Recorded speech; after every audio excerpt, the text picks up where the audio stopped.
Donc on va quand même essayer de bien voir ce sujet dans un temps relativement correct vu votre emploi du temps. Donc je suis partie du principe, comme je ne vous connais pas et qu'hélas on ne peut pas se voir, qu'il y avait des gens qui ne connaissaient pas grand-chose aux troubles du sommeil qui nous écoutent, et donc je m'excuse auprès de ceux qui savent tout déjà pour l'introduction qui va être donc destinée à tout le monde. Alors, quand on parle de troubles respiratoires du sommeil, on pense surtout au syndrome d'apnée, hypopnée obstructive du sommeil. Donc, pour revoir juste les définitions, l'apnée, c'est quand au niveau des voies aériennes supérieures, il y a un arrêt total du débit aérien, par rapport donc ici, un arrêt total avec une fermeture des voies aériennes supérieures. Une hypopnée, c'est quand il y a une diminution significative du débit aérien dans ces voies aériennes supérieures. Et puis après, il peut y avoir ce qu'on appelle des limitations de débit, c'est-à-dire des diminutions qui ne sont en fait pas forcément très pathologiques parce qu'elles n'ont pas de conséquences, pas de désaturation, pas d'éveil, mais elles sont quand même présentes et elles s'accompagnent en général de ronflements, ou bien un débit normal, comme on le voit ici, lorsque les voies aériennes sont ouvertes normalement. Donc le problème dans le SAOS, le syndrome d'apnée obstructive du sommeil, c'est qu'il y a une fréquence anormalement élevée d'événements de type hypopnée ou apnée et qu'elles ont des conséquences, ces conséquences étant de deux ordres dans ce syndrome. D'abord, l'hypoxémie, la baisse de l'oxygène dans le sang au moment de l'apnée ou de l'hypopnée. Et deuxièmement, le réveil, c'est-à-dire la stimulation neurologique au niveau cortical, ou le micro-éveil. En fait, c'est juste un éveil très court qui dure moins de 15 secondes, mais la signification est la même, c'est une fragmentation du sommeil. Donc ça, c'est les définitions pour le syndrome d'apnée du sommeil. Alors pourquoi est-ce que ça arrive pendant le sommeil? C'est parce que pendant le sommeil, on a tous une hypotonie des muscles pharyngés, lesquels ne sont que dilatateurs. Il n'y a pas de muscles pharyngés constricteurs. Donc, quand on a une diminution du tonus musculaire dilatateur du pharynx, eh bien, le pharynx, bien sûr, devient beaucoup plus compliant et il se ferme beaucoup plus facilement. De fait, il augmente la résistance à l'écoulement de l'air et le patient, donc, enfin, le sujet, augmente ses efforts respiratoires pour respirer. Tous ces événements sont le plus souvent plus marqués en sommeil paradoxal parce que l'hypotonie est majorée en sommeil paradoxal, mais de façon donc physiologique, tout le monde baisse sa PaO2 lors du sommeil de l'ordre de maximum 10 mm de mercure et augmente sa PaCO2 lors du sommeil au maximum 7 mm de mercure. En cas d'obstacle à l'écoulement de l'air sans apnée ou hypopnée, comme je vous ai expliqué les limitations, les choses comme ça, il peut y avoir une vibration du voile du palais qui donne lieu à des ronflements. Les ronflements, donc, n'étant pas des signes d'apnée ou d'hypopnée, mais juste de turbulence du débit aérien dans les voies aériennes supérieures par la présence d'un obstacle, forcément, mais pas forcément un obstacle majeur.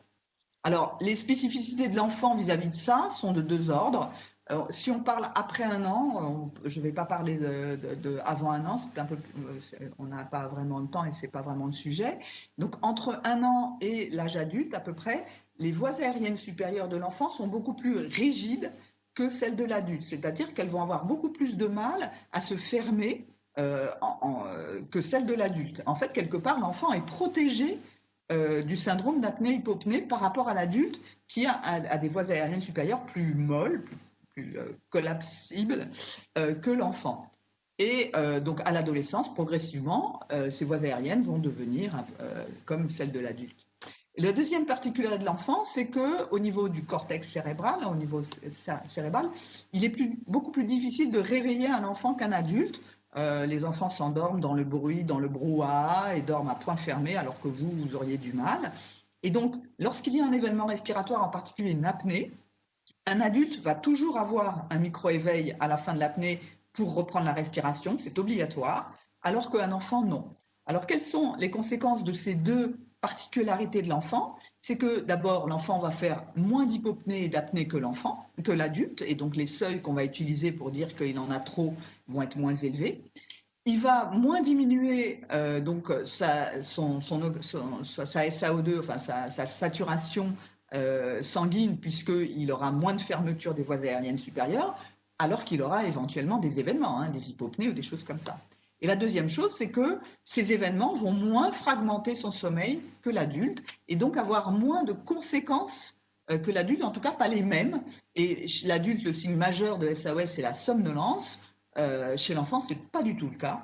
Et quand on vous amène un enfant parce qu'il est somnolent et qu'il est vraiment somnolent, c'est-à-dire qu'il dort ce qu'il faut comme nombre d'heures de sommeil et qu'en plus il dort dans la journée, il faut plutôt penser à une hypersomnie qu'à un SAOS. Donc, c'est plus compliqué parce que pour le diagnostic donc, de ce syndrome, on va avoir moins de désaturation, moins de micro-éveil et moins de conséquences neurocomportementales, en tout cas des différentes de l'adulte. Alors, pour vous expliquer pourquoi on dit TROS, c'est le trouble respiratoire obstructif du sommeil de l'enfant. C'est un continuum et le syndrome d'apnée hypopnée obstructive n'en est que la phase la plus aboutie. Mais en fait, le trouble obstructif du sommeil commence par le ronflement simple, je vous ai dit, quand il y a juste une limitation avec un petit obstacle, ça va faire du bruit, ça va ronfler, mais il ne va pas y avoir autre chose. Lorsque cette limitation augmente, il va y avoir donc des ronflements avec des efforts respiratoires et qui s'accompagnent de réveil. L'enfant va se réveiller pour changer de position parce qu'il n'est pas confortable. Mais il n'y aura pas d'événement, pas d'apnée, pas d'hypopnée et pas d'anomalie des échanges gazeux. La troisième étape, c'est l'hypoventilation obstructive. Il va y avoir des ronflements et à ce moment-là, un début d'hypercapnie. Il va y avoir un début de retentissement sur les événements, sur les échanges gazeux, mais pas forcément un index d'apnée-hypopnée trop important. Et le dernier, c'est le syndrome d'apnée-hypopnée, défini, comme je vous ai dit, par la fréquence trop importante d'apnée et d'hypopnée. C'est donc une fréquence qu'on rend par heure. C'est un index horaire et on va voir après les chiffres. Donc ces apnées ou ces hypopnées s'accompagnent par définition soit d'une hypoxémie, c'est-à-dire d'une désaturation, soit d'un micro-éveil ou d'un éveil, c'est-à-dire une fragmentation du sommeil. Alors, je suis obligée de vous mettre tout de suite des chiffres parce qu'après, sinon, vous ne comprendrez pas la suite de l'exposé. On a défini des normes, hein, ça c'est les papiers qui ont défini les normes chez l'enfant. Donc, ce qu'on appelle l'index d'apnée, c'est IA, et l'index d'apnée-hypopnée, IAH. Alors, des fois, on met O, c'est-à-dire qu'on va compter que les apnées obstructives et pas les centrales, mais en pratique, à part les pathologies très particulières de l'enfant qui s'accompagnent d'apnée centrale, c'est la même chose de parler d'index d'apnée ou d'index d'apnée-hypopnée ou obstructive ou pas. Les normes sont ici. Vous voyez que donc l'index d'apnée-hypopnée, il est normalement inférieur à 1,5, mais ça a été revisité par les dernières recommandations européennes et on met le seuil à peu près plutôt à 2. Donc entre un index d'apnée-hypopnée horaire, c'est-à-dire un nombre d'événements par heure, entre 2 et 5, on va dire que l'enfant a un SAOS léger.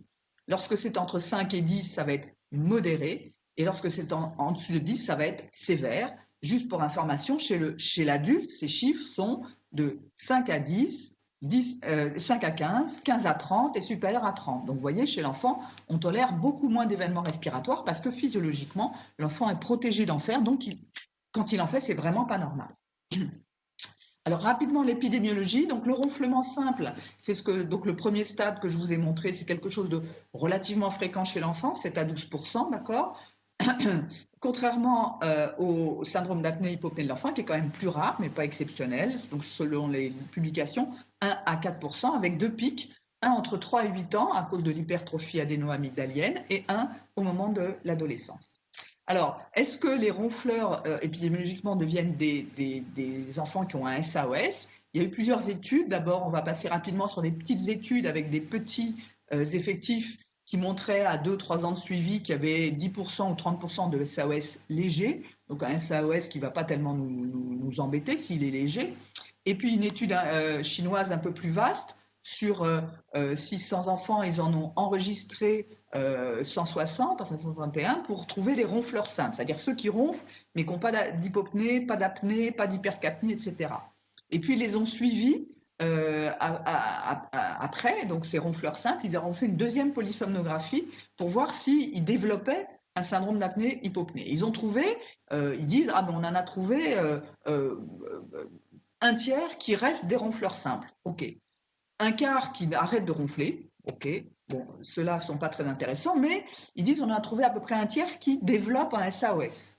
Et en fait, ce qu'il faut quand même bien regarder, c'est que quand ils disent SAOS, c'est de 1 à 13 l'index d'apnée-hypopnée. Or, je vous ai montré tout à l'heure qu'en dessous de 2, c'était probablement pas très pathologique. Entre 2 et 5, c'est léger, c'est pas très grave.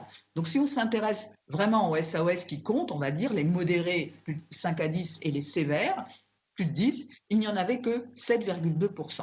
Alors, ce qui était intéressant, c'est qu'ils voyaient donc que 30% des ronfleurs, comme les autres études d'ailleurs, évoluaient vers un SAOS léger, mais en fait, il n'y en a que 7% qui évoluent vers un SAOS sévère. Et ils trouvaient déjà des facteurs de risque vers cette évolution entre ronfleurs simples à l'âge enfant et SAOS à l'âge adolescent, qui était le surpoids ou l'obésité. Et le fait de ne pas ronfler était un bon facteur prédictif négatif de ne pas avoir un SAOS. Alors, pour conforter un peu cette évolution épidémiologique, à savoir que deviennent les enfants entre l'enfance et l'adolescence, il y a 3 études épidémiologiques nord-américaines qui ont inclus des enfants avec des minorités ethniques, des niveaux socio-économiques différents, des prématurités, donc c'est assez intéressant. Et ils leur ont fait des enregistrements du sommeil avec un délai qui varie un peu entre les études. Là, c'est le moins 4,6 ans, mais ici, vous voyez, il y avait 8 ans, et là aussi 8 ans d'écart entre les 2 enregistrements, donc c'est quand même intéressant.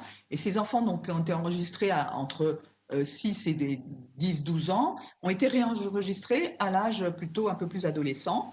Et vous voyez que le taux de SAOS, c'est-à-dire des index qui étaient pathologiques, alors sur la première à gauche, si on prend un index supérieur à 1, on en trouve beaucoup, 10%, mais dès qu'on prend 2, qui est ainsi plus raisonnable, vous voyez, on tombe à 4%. Donc c'est vraiment très important de savoir de quoi on parle quand on dit SAOS, quels critères on a pris, quel seuil on a pris d'index d'apnée-hypopnée. Et donc pour les autres, c'est à peu près pareil, pour les plus de 5, les modérés, les sévères, 4%. Et ici, par contre, dans cette étude, il y avait beaucoup plus de SAOS trouvés chez des enfants qui, au départ, n'en avaient pas forcément. Mais ce qui est intéressant, et ce que je voulais vous montrer, c'est le facteur de risque encore. Qu'est-ce qui devient un SAOS à l'adolescence? Eh bien, ce sont les garçons, dans les 3 études, et qui sont soit obèses, soit qui ont un IMC plus élevé, soit qui ont une variation d'IMC plus élevée, c'est-à-dire une augmentation plus rapide de l'IMC. Donc en tous les cas, les 2 facteurs de risque qui ressortent vraiment les 2 fois sont le sexe masculin et la prise de poids à l'adolescence. Il ne ressortait pas comme facteur de risque ici les signes cliniques dont le ronflement, ici le ronflement, et ici aussi, c'est pas à noter, mais le ronflement ne ressortait pas comme un signe clinique. Donc un enfant qu'on voit ronfleur avant l'âge de 10-12 ans ne sera pas forcément un SAOS, et ce d'autant plus que c'est une fille et qu'elle ne vient pas obèse ou en surpoids. Les garçons qui grossissent, eh bien effectivement, ronfleurs simples ou pas, pourront devenir des porteurs de SAOS. Alors, la typologie, devant quoi vous devez vous penser qu'il y a peut-être un SAOS? Il y a 3 typologies d'enfants qui ont des SAOS qui est intéressante sur le plan sémiologique. Le type 1, c'est l'enfant qui a les grosses amygdales et c'est tout, voilà. Le type 2, c'est l'enfant en surpoids. Et le type 3, c'est l'enfant qui a une comorbidité ou une pathologie causale. Donc, comorbidité, cardiopathie, ce que vous voulez, pathologie causale, malformative crânio-faciale, neurologique, toutes les trisomies, les syndromes de Prader-Willi, etc. Alors, en quoi c'est intéressant? Sur le plan clinique, on va dire que les types 1 et le type 2, ils ont en commun des ronflements, un sommeil agité avec une respiration laborieuse, des arrêts de la respiration, une respiration buccale, des parasomnies, une énurésie éventuellement. Par contre, sur le plan du comportement, ils sont très différents. Le type 1, ça va être le petit gamin de 3 à 8 ans, pas gros plutôt, énervé, un peu tête à claque tellement il est fatigué, donc il est excité tout le temps et la maîtresse s'en plaint et vous, en tout cas, vous le trouvez fatigant. Alors que le type 2, qui sera plutôt un obèse ado et garçon, sera plutôt timide, réservé, éventuellement un peu somnolent, mais pas forcément. Mais donc, en tout cas, il n'aura pas du tout le même comportement que le type 1. Alors, donc, sur les signes cliniques, ça c'est vraiment important et évident. Vous allez rechercher un SAOS devant des signes évocateurs. Les 3 plus importants, c'est le trépied nocturne, ronflement fréquent, plus de 3 fois par semaine.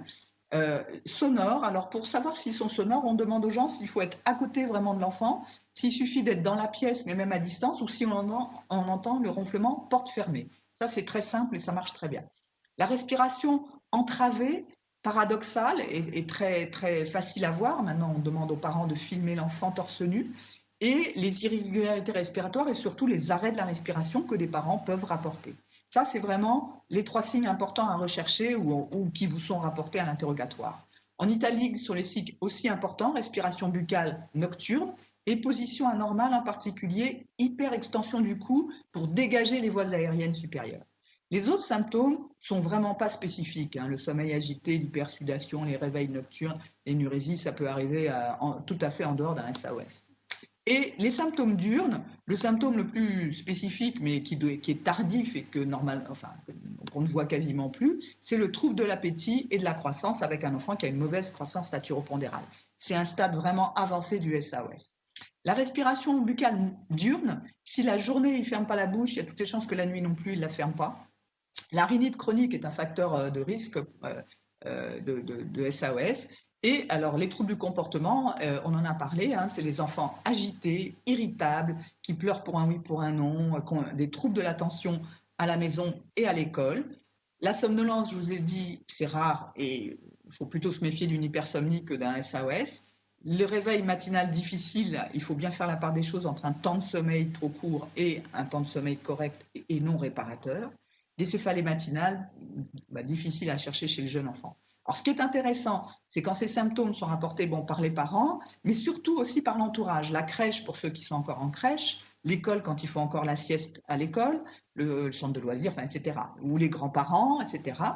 Parce qu'il y a des fois des parents qui sont un peu inquiets ou au contraire qui ne vont pas être inquiets et c'est bien que les symptômes soient constatés aussi par d'autres gens. Et quand donc les parents filment, il faut leur demander, hein, moi je leur demande beaucoup de filmer, des fois ils viennent avec, hein, que filmer l'enfant torse nu pour qu'on voit bien sa respiration. Alors, il y a des recommandations sur la clinique, les recommandations HAS de 2012 qui disent qu'on doit suspecter un SAOS quand il y a au moins un des 3 signes respiratoires que je vous ai dit, ronflement plus de 3 fois par semaine, respiration entravée ou arrêt de la respiration. Associé, il faut toujours qu'il y ait au moins un des symptômes, et en général quand même plutôt plusieurs des symptômes associés qu'on a vus, les mouvements paradoxaux de la cage thoracique, les réactions d'éveil, diaphorèse ça veut dire hypersudation, l'hyperextension du cou, la position anormale, les troubles diurnes, donc la somnolence pas vraiment fréquente, mais plutôt l'hyperactivité, le trouble de la concentration, le comportement agressif, la croissance staturo-pondérale insuffisante, pas pour les obèses bien sûr, les céphalées matinales et l'énurésie secondaire. Alors, est-ce qu'on peut utiliser un questionnaire pour s'aider? Alors en fait, l'Académie américaine de pédiatrie a très bien résumé les choses sur le questionnaire. Un questionnaire, si vous voulez dépister les SAOS avec un questionnaire, en fait, ceux qui ont un questionnaire négatif n'auront probablement pas de SAOS. Ça va pas mal dépister les négatifs. Par contre, ceux qui auront un questionnaire positif, ils auront possiblement, mais c'est vraiment pas tellement plus que 50%, donc une chance sur 2, un SAOS. Donc c'est plutôt pour éliminer, on va dire, que pour affirmer un SAOS. Cependant, les recommandations européennes de 2016 disent que dans des endroits où on n'a pas accès à l'enregistrement de sommeil, on peut utiliser un questionnaire. Ils proposent le Pediatric Sleep Questionnaire ou le Sleep Clinical Record. Donc, vous voyez, pour faire le diagnostic, moi je pense qu'on ferait beaucoup de faux diagnostics en fait en prenant tous les questionnaires positifs comme des SAOS.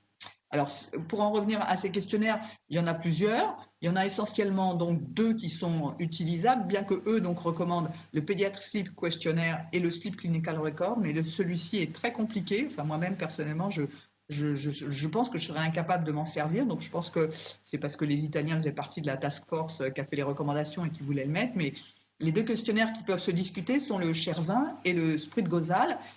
Ils ont tous les 2 des avantages et des inconvénients. Le Spruit-Gozal a l'avantage d'être court, 6 questions, mais il s'intéresse uniquement aux symptômes nocturnes et pas du tout aux symptômes diurnes qu'on a vus. Et le Chervin, c'est 22 questions, c'est beaucoup plus long, mais il y a à la fois des questions sur ce qui se passe la nuit quand l'enfant respire, essaye de respirer, et le jour. Et donc l'autre avantage qu'ils ont, c'est que tous les 2 ont été traduits. Donc le Spruit, on l'a traduit avec le docteur Nguyen. Voilà, avec le docteur Nguyen. Donc voilà les questions. Ce qui est intéressant aussi, c'est de voir les questions. Avez-vous déjà été obligé de secouer votre enfant pendant son sommeil pour qu'il respire? Donc c'est intéressant. Est-ce que votre enfant s'arrête de respirer pendant son sommeil? Est-ce que votre enfant a des difficultés pour respirer pendant son sommeil? Est-ce que la respiration de votre enfant a été un motif d'inquiétude? Quelle est l'intensité du ronflement? Et à quelle fréquence votre enfant ronfle-t-il? Les réponses sont gradées, 0 à 4, c'est pas oui, non, c'est oui, un peu, beaucoup, à la folie, pas du tout. Et ensuite, c'est un peu compliqué parce qu'il ne faut pas les additionner tout bêtement, il faut faire 1 plus 2 divisé par 2, ce A plus 3 divisé par 2, etc. Enfin, peu importe.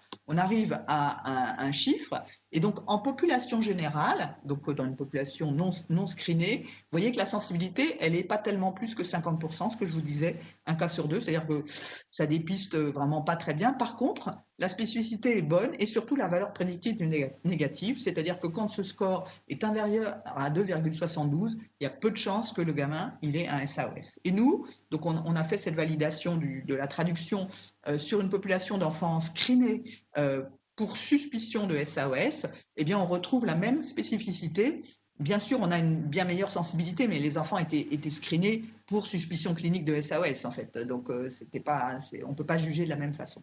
Et donc, on retrouve une bonne spécificité. Et pour le Cher20, qui est beaucoup plus long et qui a été traduit aussi donc, par Laurence Jordan, là, donc je ne vais pas vous lire toutes les questions, mais c'est intéressant de les lire si vous voulez vous procurer cette publication. Donc, c'est quand un tiers des questions sont positives par rapport donc, sur le nombre de réponses, hein, quand on a additionné toutes les réponses positives divisées par le nombre total de réponses, eh bien, on a une probabilité qui est avec une sensibilité importante d'avoir un SAOS modéré ou sévère. Voilà pour les questionnaires. Et surtout, enfin, pour nous, ils sont traduits en français. Après, vous pouvez faire le travail de les traduire en arabe, hein, mais il faut les valider.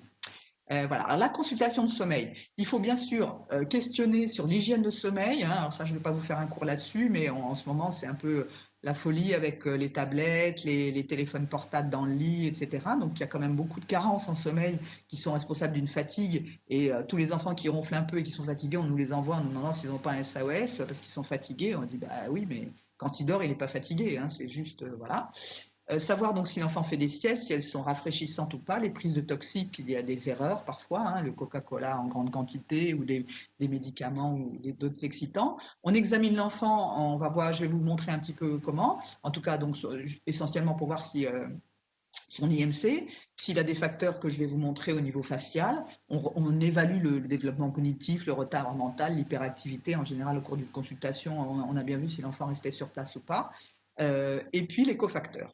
Alors, on demande aussi si dans la famille, il y a eu des antécédents de SAOS, parce que on sait très bien, et ça c'est une très belle étude parce qu'elle est épidémiologique sur beaucoup d'enfants, qui ont été hospitalisés soit pour un SAOS, soit juste pour une hypertrophie des végétations ou des amygdales. Eh bien, les enfants qui avaient des parents qui avaient un SAOS en ligne pleine étaient beaucoup plus fréquemment représentés dans la tranche d'âge des 3 à 8 ans pour ces deux pathologies que les enfants dont les parents n'avaient pas de SAOS. Donc il y a clairement un facteur familial, donc c'est toujours important de demander, et on demande pour le coup aussi pour les grands-parents, puisque c'est une maladie qui est souvent diagnostiquée un peu tard chez les adultes, donc s'il y a un facteur familial, c'est important. Ensuite, on examine le visage. Normalement, un visage a une harmonie des tiers, hein, tiers supérieur, tiers moyen, tiers inférieur. Il peut y avoir donc des faces longues avec un tiers inférieur allongé ou au contraire des visages un peu carrés avec le tiers inférieur diminué. On regarde le profil. Normalement, on est plutôt peu convexe, qu'on appelle. On peut être avec un profil droit, un profil très convexe dans le cas des gens rétrus ou ou un profil concave avec vraiment le menton qui part en avant comme ça. Et puis on peut essayer d'évaluer, on va le voir, l'angle maxillaire, ouvert, trop ouvert ou trop fermé, là il est normal en fait. Et dans les SAOS, il est classique de dire que les faces longues, avec menton rétru et angle ouvert, sont prédisposées à faire un SAOS. Ensuite, on va regarder la statique globale de l'enfant, normale, on va dire. Et en général, ces enfants ont une classe d'angle qui est la façon dont les dents s'imbriquent. Hein. Vous savez que le maxillaire supérieur est en arrière d'une demi-dent du maxillaire inférieur. Donc ça, c'est la classe 1 dite normale.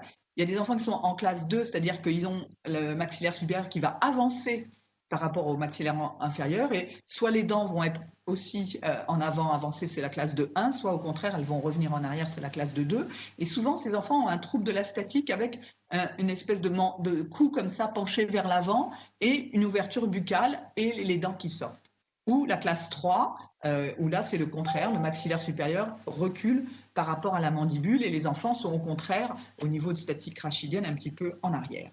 Alors, c'est la classe d'angle 2 qui expose le plus au SAOS, donc c'est pour ça qu'il faut la regarder. Et puis, en fait, on regarde toutes les autres malocclusions, les infraclusions, les supraclusions, les articulés croisés, les surplombs, parce que toute malocclusion, en fait, peut être accompagné d'un SAOS. C'est plus fréquent qu'en cas d'absence de malocclusion. On va ensuite coter deux choses, les amygdales, leur taille. Alors attention aux enfants qui contractent leur pharynx lorsqu'ils vous les montrent. Hein. Si vous les dites, allez, tire fort, fais A, par exemple. Alors si vous faites A, ça ne va pas du tout. Enfin, vous allez augmenter la taille de vos amygdales. Hein. Donc on se sert du score de Friedman, bien sûr, qui est très adapté pour ce genre de communication entre médecins. Et on regarde aussi donc la bascule de langue en scorant le score de Mal-Empathie. Et bien sûr, il a été montré que les enfants opérés des amygdales pour un SAOS récidivaient plus ou avaient un SAOS résiduel plus fréquent lorsque leur score de Mal-Empathie était élevé, 3-4, c'est-à-dire que lorsqu'il y avait une bascule de langue postérieure qui, on imagine bien dans le sommeil, appuie sur le larynx et provoque un SAOS. Donc il faut absolument avoir une expertise ORL. Et l'expertise ORL, c'est une nasofibroscopie, c'est pas votre examen uniquement à vous, ouvre la bouche, comment ça va, parce qu'il faut aussi voir s'il y a des végétations. Et puis parce qu'il faut aussi voir le pôle inférieur des amygdales qu'on ne voit pas en ouverture buccale. Et donc, et sur la radio de Cavum, on ne peut absolument pas juger. Et puis maintenant, on fait de plus en plus de nasofibroscopie en sommeil induit dans les cas difficiles, uniquement dans les cas difficiles. Donc voilà, chez l'adulte, c'est pas difficile. Pour, par exemple, langue mandibulaire, on fait une radio, hein, voyez. Chez l'enfant, bien sûr, on va pas faire des radios. Donc nous, on a monté un petit truc où on met comme ça des lunettes qui sont non corrigées en fait. On a mis un petit niveau pour avoir le plan de Francfort, ici, horizontal, et avec un abaisse-langue, on se met ici et on regarde un petit peu. Vous voyez que cet enfant, ces enfants, ils ont des angles qui paraissent à peu près normaux, alors que celle-ci, elle a un angle qui est tout à fait fermé. Hein. On imagine bien que là, ça va pas aller ça va pas aller se rejoindre tout de suite. Hein. Donc, c'est plutôt de ce genre-là. Alors, vous voyez, ce que je vous expliquais, les enfants qui ont une classe 2, hein, typiquement, avec le cou comme ça penché en avant, l'ouverture buccale. Bon, là, j'ai pas mis sa photo endobuccale, hein, mais c'est une classe 2, et puis une hypotonie, et puis il est tout maigre, hein, il est vraiment pas très en forme. C'est pas lui, hein, mais peu importe. Vous voyez, vous faites ouvrir délicatement la bouche, et vous voyez très bien les amygdales en type 3 ici. Alors lui, il a une hypotonie totale, hein, parce qu'il a une obstruction adéno-amygdalienne très importante. Il est tout petit, hein, il a 18 mois. Et il a vous voyez, l'ouverture de bouche totale. Et après l'intervention, la plupart du temps, ça revient. Mais si ça ne revient pas, il faut faire de la rééducation myofaciale. Et là, vous voyez, sur cette petite photo, juste pour un signe évident, quand ils ont les lèvres comme ça gercées, c'est qu'ils ont forcément une ouverture buccale nocturne, au moins nocturne. Lui, en l'occurrence, il a un surplomb, il a des dents qui partent en avant et qui lui ouvrent la bouche. Donc, même à éveiller, il a une ouverture buccale. Alors, c'est important d'envoyer voir l'orthodontiste les enfants chez qui vous voyez par exemple un palais étroit, hein, ici avec un articulé croisé, parce qu'ils vont faire une expansion maxillaire rapide et qu'il a été montré que l'expansion maxillaire rapide ouvrait les voies aériennes supérieures et donc améliorait la respiration des enfants. Alors, je vais passer là-dessus. On va juste aller sur les recommandations de quand est-ce qu'on va demander un enregistrement de sommeil. Donc, toujours les recommandations HAS, elles nous disent, écoutez, c'est simple, quand c'est une hypertrophie adéno-amygdalienne et que vous voulez opérer, chez un enfant, vous n'avez pas besoin de demander un enregistrement de sommeil. Si cliniquement, vous avez les signes cliniques dont je vous ai parlé, sauf dans 3 cas. Quand il y a une comorbidité, c'est-à-dire une pathologie importante associée, ou une malformation, ou quelque chose comme ça. Quand il y a une discordance, c'est-à-dire que l'ORL ne voit pas d'obstacle, donc ne sait pas quoi opérer, et vous avez un SAOS clinique important, là, il faut enregistrer pour savoir si c'est vrai ou pas, ce SAOS. Et troisièmement, quand il y a un risque opératoire, comme les troubles de l'hémostase, la cardiopathie, etc., et l'âge inférieur à 3 ans, qui a été retenu comme facteur de risque. Voilà. Donc, il y a un petit schéma comme ça qui est bien fait, dont je vais enlever tout de suite la thérapeutique qu'on ne va pas voir, par Patricia Franco. Juste peut-être l'âge, il peut être mis à 3 ans, comme les recommandations nous disent. Et elle nous dit, voilà, donc dans les types 1 et 2, c'est ce dont je vous ai parlé, eh bien, excusez-moi, s'il y a une hypertrophie évidente et que l'enfant a plus de 3 ans, on va l'opérer, hein, d'accord. Puis on va faire de l'orthodontie ou autre chose s'il y a autre chose, hein, bien sûr. S'il n'y a pas d'obstacle évident, avec des amygdales 1-2, ou qu'il y a un risque opératoire, on va demander à ce moment-là donc la nasofibroscopie et une polygraphie, éventuellement si on n'a pas accès facilement à la polysomnographie. Voilà. Si cette polysomnographie est pathologique, on va avoir une intervention, et je ne vais pas revenir là-dessus. Si elle n'est pas pathologique, à ce moment-là, il faut aller à la polysomnographie pour bien avoir un diagnostic de normal, léger ou modéré ou sévère sur lequel il faut intervenir. Chez l'enfant de moins de 3 ans, on ira directement à l'enregistrement, c'est ce que je vous ai dit. Alors, la différence entre polygraphie et polysomnographie, c'est juste que dans la polysomnographie, on enregistre aussi le sommeil, hein, tous ces électrodes qui sont là. Mais dans les deux cas, on a l'enregistrement du débit nasal, dans polygraphie ventilatoire, hein, le micro ici, les ceintures pour les mouvements respiratoires, les actimètres pour savoir quand l'enfant bouge, la saturation, et pour l'enfant, bien sûr, une capnée toujours. Donc bien sûr, le matériel doit être adapté à la taille de l'enfant. Les ceintures grandissent avec l'enfant, les lunettes nasales grandissent avec l'enfant, donc il faut s'adresser à un centre qui a le matériel adapté. Et je ne sais pas si on a 2 secondes, vous voyez que si on fait une polygraphie ventilatoire de sieste à cet enfant, donc on ne lui a rien mis sur la tête, voilà, on est sûr qu'il dort et on est sûr qu'à la fin, il va avoir un SAOS, celui-là. Donc, la référence, c'est la polysomnographie en hospitalisation d'une durée suffisante, 4 à 6 heures, ou bien en sieste pour les petits, avec au moins 10% de sommeil paradoxal. La polygraphie est une alternative si on n'a pas accès facilement à la polysomnographie, mais attention, elle peut sous-estimer notablement le SAOS, et donc il faut absolument d'abord surveiller l'enfant pendant toute la polygraphie pour savoir s'il dort ou pas, et contrôler, comme je vous l'ai dit, au moindre doute. Voilà, donc en conclusion, je voudrais dire que les ronflements, il faut effectivement les rechercher, mais que tous les ronfleurs simples ne deviennent pas des enfants avec un SAOS modéré ou sévère, que la respiration irrégulière, c'est-à-dire les apnées ou laborieuses, est plus évocatrice et il faut demander aux parents de l'enregistrer, c'est vraiment facile. Les autres symptômes, par contre, sont peut-être moins spécifiques, mais indispensables au diagnostic clinique, hein. Il faut avoir des symptômes associés pour le diagnostic clinique. Les facteurs de risque, chez le jeune enfant, c'est l'hypertrophie adéno-amygdalienne, bien sûr, et il faut travailler avec un ORL habitué aux enfants et équipé. À l'adolescence, c'est le sexe masculin et le surpoids ou la prise de poids, ou je ne sais pas quoi dire. Il y a d'autres facteurs favorisants à rechercher, hein, on a vu à l'examen clinique, et les questionnaires sont plutôt orientés pour éliminer un SOS que pour l'affirmer. Et enfin, l'enregistrement est nécessaire en cas de comorbidité, de discordance clinique ou de risque opératoire. Voilà, j'espère que j'ai tenu longtemps.